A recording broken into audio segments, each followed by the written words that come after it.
Good morning, everyone, and thank you for joining me for this talk. Thank you for the Sustainable Energy Council for inviting me to talk. I will explain to you about the monitoring of hydrogen quality across the value chain. Next. Okay. So before we begin, let me tell you a little bit about my company, about NanoScent. We are an engineering-driven team, and there are about 25 people at the company. We were established in 2017, and we are located in Misgav, the northern part of Israel. We have our engineers and the PhDs are from different disciplines, including chemistry, physics, mathematics, algorithmics. We have 500 square meters of labs, including state-of-the-art equipment, and we have strategic partners that include Sumitomo Chemicals and DreamTech that all together help us develop sensors that are used to analyze molecules at the gas phase. These molecules could be either gases or volatile organic compounds, or what we call in short VOCs. So the core technology that we develop at the company is based on chemoresistors. To the left, you can see an image of a NanoScent sensor. It contains 12 squares, and on each square, we have a different sensing element.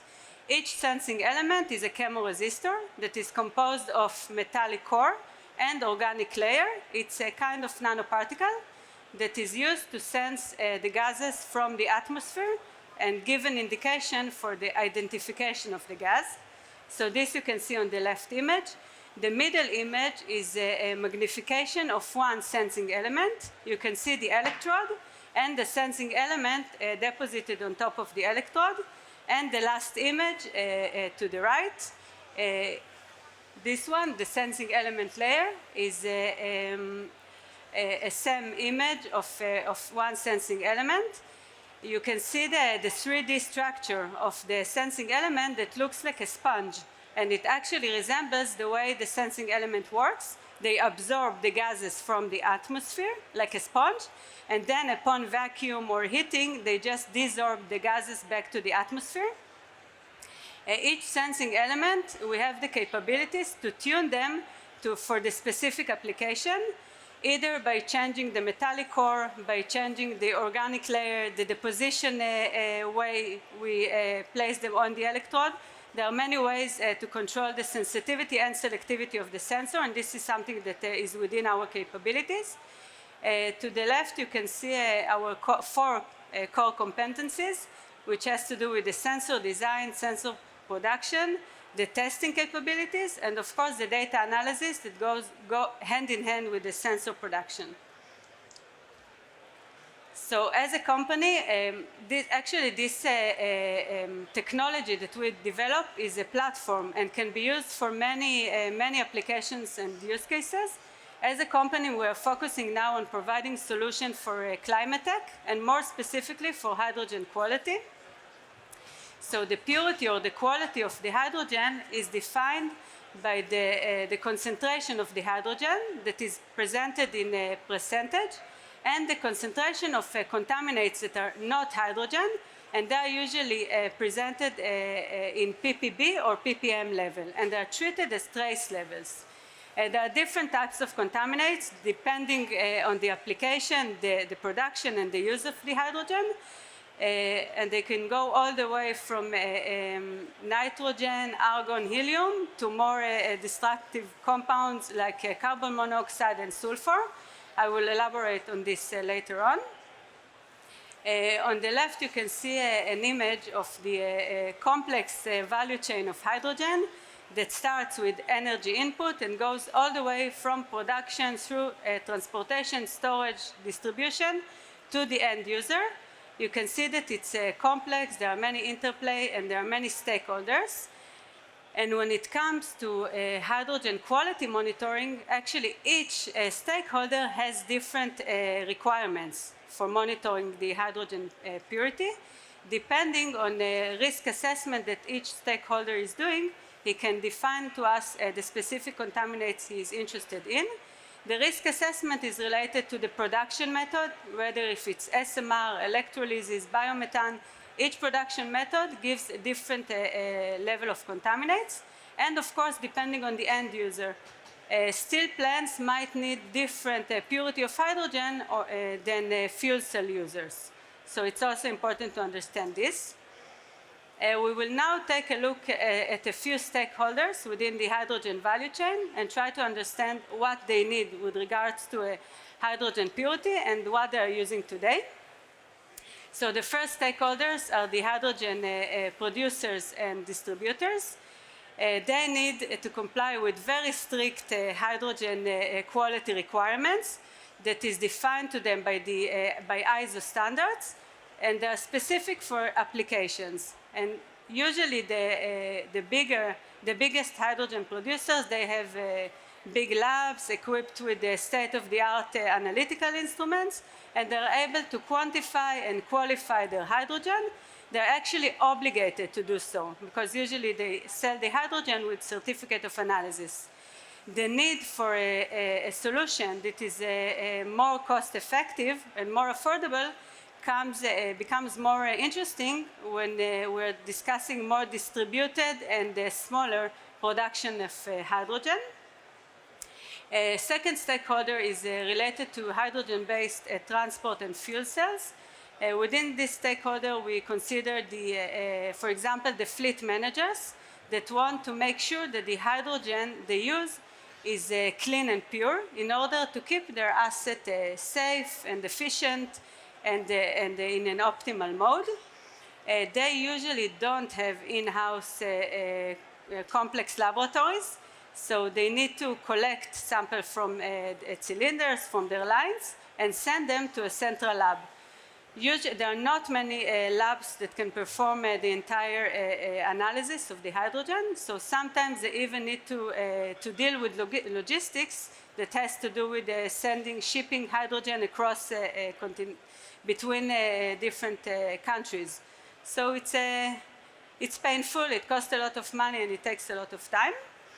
Another stakeholder, the person before me said that no one wants to talk about the midstream, but it has to do with the midstream, or the logistics, the storage and distribution. This includes all hydrogen compressor manufacturers, pipeline operators, cylinders manufacturers that want to make sure that their equipment doesn't introduce any impurities into the high purity hydrogen.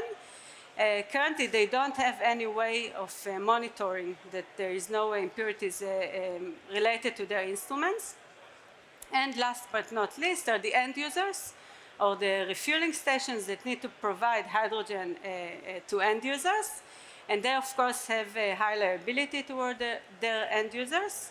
And they need, again, to comply with the ISO and to make sure the hydrogen is pure. So they, like the fleet managers, usually perform periodical tests by using an external lab. So here you can see hydrogen purity is defined by many ISO standards. This is one of them, the ISO 14687. It's an ISO that is specific for hydrogen that is used for fuel cell applications. And actually, this is our roadmap, and we are targeting these contaminants. I will elaborate on this in a minute. I don't have much time. So you can see that there is a list of 14 different contaminants. Again, this is for fuel cell because the current fuel cells are very sensitive to contaminants, and it can damage them. There are two different types of contaminants. One type is those that are just diluting the hydrogen stream, and there are contaminants that may cause damage to the fuel cell, either reversible or irreversible. Again, there is a sub-categorization there also. You can see that the level of maximum allowed concentration is very, very low, at the low ppm, and even sometimes for sulfur at the ppb level. And it's because of the high sensitivity of the fuel cells. So how is it done today? There are two major ways or methods to measure hydrogen quality. One of the ways is the common and the standard laboratory tests. that mainly rely on gas chromatography combined with different detectors like TCD, PDA-JD, FID, MS. There are many, many detectors. This is state-of-the-art and actually the gold standard for measuring gases, trace gases, and volatile organic compounds. As good as they are, it's still it's not easy to operate them, not easy to analyze them. They still cost a lot of money.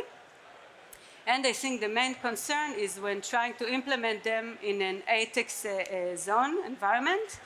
The second type of analyzers are based on more innovative solutions. They can be implemented inline and provide continuous monitoring without the need to send to a central lab.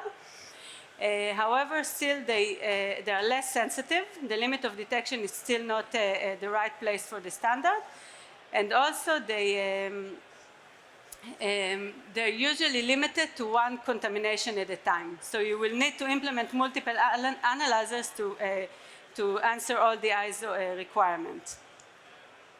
So this is our solution, NanoScent solution, trying to bridge the gap between the laboratory test and the innovative continuous analyzers. And this is the VOC-ID H2 confirm.